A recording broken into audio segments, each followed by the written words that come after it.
जबकि अनुसूचित जाति व जनजाति समुदाय के लोगों का वर्गीकरण का एकमात्र मूलभूत आधार सामाजिक गैर बराबरी अर्थात छुआछूत रहा है।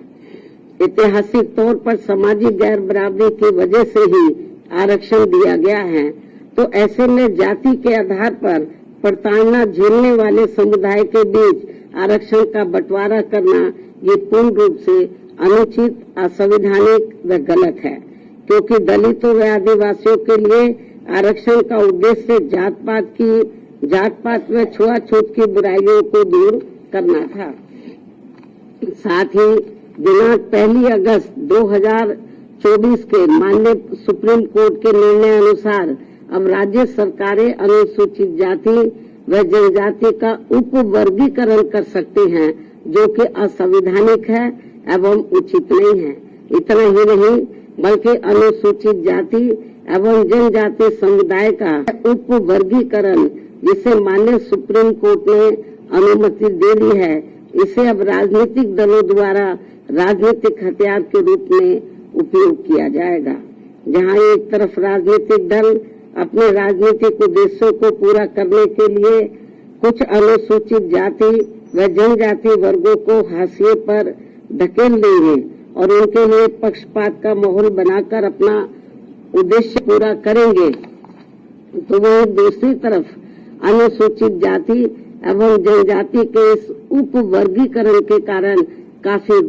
पद रिक्त रह जाएंगे और आगे चलकर फिर उन पदों के अनारक्षित श्रेणी में तब्दीली हो जाने की प्रबल संभावनाएं होंगी। अतः जिस मुख्य उद्देश्य के लिए परम पूज्य बाबा साहब डॉक्टर भीमराव अम्बेडकर ने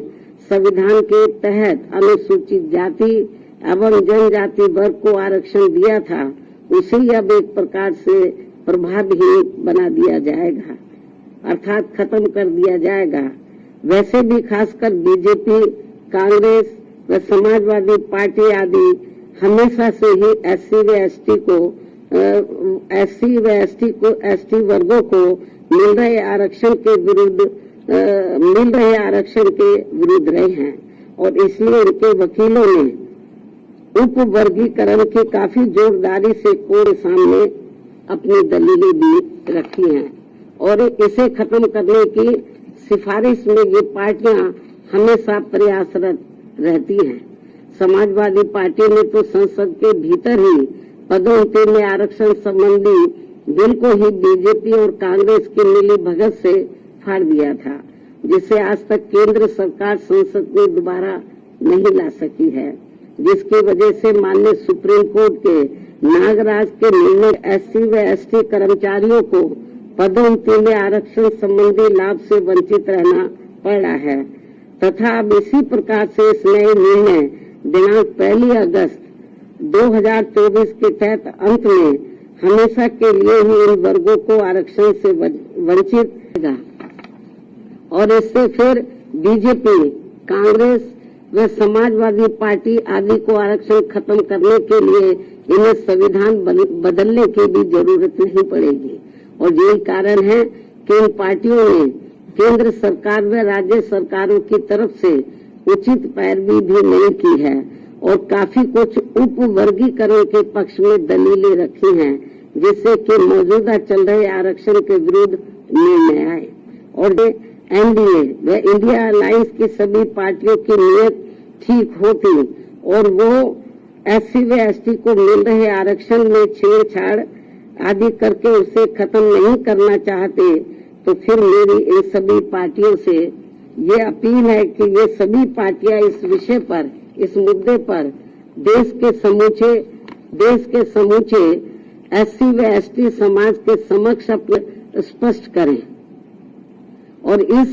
इसी चल रहे संसद सत्र में संविधान में उचित संशोधन लाकर ये स्पष्ट करें कि अनुच्छेद 341 व 342 के तहत माननीय राष्ट्रपति द्वारा घोषित एससी व एसटी जातियों के संबंध में भविष्य में किसी भी प्रकार की छेड़छाड़ व उप वर्गीकरण करने का अधिकार किसी को भी नहीं होगा तथा इन सभी जातियों को आरक्षण प्राप्त होने के लिए एक समूह के रूप में ही देखा जाएगा। ये उनको संशोधन संविधान में उचित संशोधन विधेयक इनको लाना चाहिए और ये सब लाकर इनको संविधान के में इसको शामिल करना चाहिए, ताकि फिर भविष्य में कभी भी जो SC/ST का आरक्षण है उसके साथ किसी भी प्रकार का कोई छेड़छाड़ आदि ना हो सके। हालांकि ये नौबत नहीं आती यदि इसको बहुत पहले ही संसद द्वारा संविधान की 9वीं सूची में डाल दिया जाता। हमारी पार्टी ने लोकसभा के अंदर भी और राज्यसभा में भी इस मामले को अनेकों बार उठाया है, लेकिन इसको टाल दिया गया, क्योंकि जब बीजेपी पावर में रहती है वो भी इसको टाल मटोल करती है इस मामले को, कांग्रेस पावर में रहती है तो वो भी इस मामले को टालमोल कर देती है। इससे स्पष्ट है कि चाहे कांग्रेस हो, बीजेपी हो या अन्य पार्टियां हो, उनकी वीकर सेक्शन के मामले में, खासकर दलितों व आदिवासियों के मामले में अभी उनकी जातिवादी सोच बदली नहीं है। मुझे नहीं लगता है कि ऐसा कुछ ये पार्टियां कर पाएंगी। इसके साथ साथ मेरी इस देश के सभी अनुसूचित जाति व अनुसूचित जनजाति वर्गों के लोगों से एक खास अपील भी है कि इस समय इस निर्णय से उत्पन्न स्थिति को अपने व अपने बच्चों के भविष्य तथा अपने संवैधानिक अधिकारों को नुकसान होने से बचाने के उद्देश्य से तथा बाबा साहब डॉक्टर भीमराव अम्बेडकर के द्वारा अपने अथक प्रयासों से इन वर्गों को जो संवैधानिक अधिकार दिलाए गए हैं, तो उन्हें खत्म होने से बचाने के लिए इस स्थिति को अपने लिए एक आपातकालीन की स्थिति समझते हुए इन्हें एकजुट होना पड़ेगा तथा मात्र अपने अपने राजनीतिक स्वार्थ व दबाव से प्रेरित न होकर यहाँ सभी राजनीतिक पार्टियों के ऊपर दबाव डालकर उचित संवैधानिक संशोधन लाने के लिए मजबूर करना पड़ेगा। इस खास अपील के साथ ही अब मैं माननीय सुप्रीम कोर्ट से भी ये पुरजोर अपील करती हूँ कि वे देश में SC व ST वर्गों के हितों में अपने 1 अगस्त सन 2024 के दिए गए फैसले पर खुद ही पुनर्विचार करके इसमें मेरी ये सब बातों को खास ध्यान में रखते हुए जरूरी बदलाव लाए, तब्दीली लाए, वरना इन वर्गों में से आरक्षण के पात्र लोगों को बड़ा भारी नुकसान हो जाएगा। इस खास अपील के साथ ही अब मैं अपनी बात यही समाप्त करती हूँ। धन्यवाद। जय भीम व जय भारत।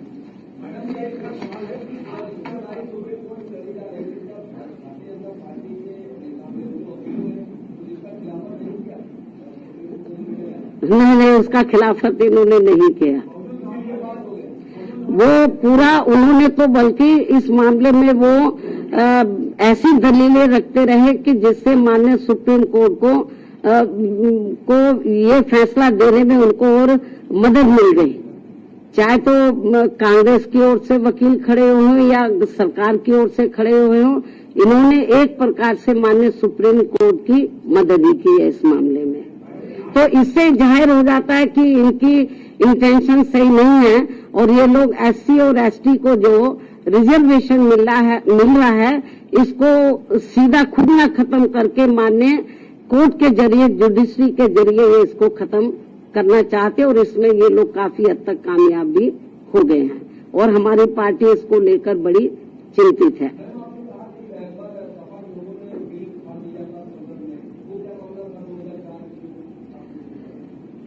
जो SC ST का पदोन्नति में जो आरक्षण का मामला था तो वो लगभग खत्म सा हो गया था। उसको प्रभावी बनाने के लिए हमारी पार्टी ने उस समय सेंटर में कांग्रेस की सरकार थी, उनके ऊपर दबाव बनाया कि आप इसमें संशोधन विधेयक लाइए और पदोन्नति में आरक्षण को पुनः प्रभावशाली बनाया जाए। जब ये बिल लाया गया तो कांग्रेस नहीं चाहती थी कि SC ST वर्गों के कर्मचारियों को पदोन्नति में आरक्षण का लाभ मिले। तो कांग्रेस उस समय पावर में थी, तो कांग्रेस और बीजेपी खुद ने आगे आकर उन्होंने समाजवादी पार्टी के जो सांसद हैं उनको आगे किया और उनकी मिली भगत से उन्होंने इस बिल को फाड़ा और इस बिल को पास नहीं होने दिया और अभी तक ये बिल पास नहीं हुआ है।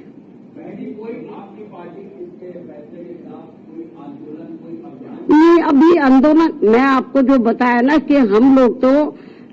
बीजेपी कांग्रेस को ही कोस सकते हैं, क्योंकि इनके वकीलों को सही पैरवी करनी चाहिए थी, सरकार को सही पैरवी करनी चाहिए थी। हमने माननीय सुप्रीम कोर्ट से मीडिया के माध्यम से हमने उनसे अपील की है आज कि वो अपने इस फैसले पर पुनर्विचार करें, इस फैसले को बदले, वरना इस देश में जो करोड़ों दलित और आदिवासी समाज के लोग हैं, तो जिनको अपने पैरों पर खड़े करने के लिए परम पूज्य बाबा साहब डॉक्टर अम्बेडकर ने जो इनको आरक्षण की सुविधा दी थी, यदि ये खत्म हो गई तो बड़ा मुश्किल हो जाएगा। और जो लोग ये कहते हैं कि एससी में या एसटी में जो जातियां मजबूत हर मामले में आर्थिक तौर पर मजबूत हो गई हैं, तो उसमें से मैं समझती हूँ मुश्किल से 10 या 11% लोग ही मजबूत हो गए होंगे, बाकी 90% लोगों की हालत तो बहुत ज्यादा खराब है। लेकिन माननीय सुप्रीम कोर्ट के इस फैसले से जो लगभग 90% लोग जिनको अभी आरक्षण की जरूरत है, तो वो तो और ज्यादा पिछड़ जाएंगे, उनको ये आरक्षण अब मिलेगा नहीं। इस निर्णय के अनुसार यदि उन जातियों को निकाल दिया जाएगा, बहुत बुरा हुआ है ये। और केंद्र और जबकि बीजेपी को चाहिए, वो अपने आप को कहते हैं कि हम एससी एसटी समाज के हिमायती हितैषी हैं, उनको चाहिए पहली बात तो इस केस की पैरवी उनको सही तरीके से करनी चाहिए थी, उन्होंने नहीं की। कांग्रेस ने बेबी ढुलमुल रवैया अपनाया। ऐसी स्थिति में मेरा बीजेपी की 9-10% जो जाटव या इससे मिलती जुलती जातियों की स्थिति, आर्थिक स्थिति सुधर भी गई है, लेकिन समाज में तो आज भी जातिवादी लोग उनको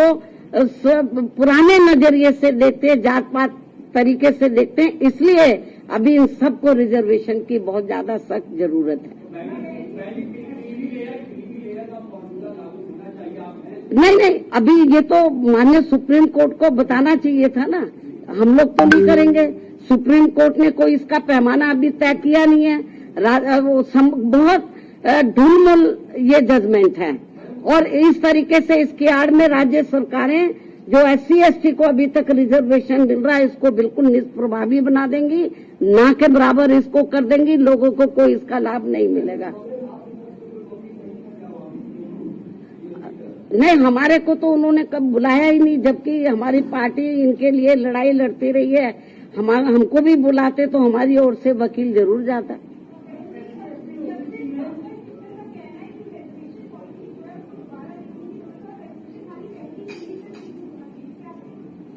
भाई मैं आपको बताया कि ठीक है, आप आर्थिक नहीं, जो एससी एसटी के लोग हैं इनको जो रिजर्वेशन मिला है, जो शैक्षणिक सामाजिक और आर्थिक गैर बराबर हैं, उस आधार पर मिला। तो सामाजिक जो दृष्टिकोण है इन वर्गों के मामले में वो अभी लोगों का बदला नहीं है, इसलिए इनको अभी रिजर्वेशन मिलना बहुत जरूरी है।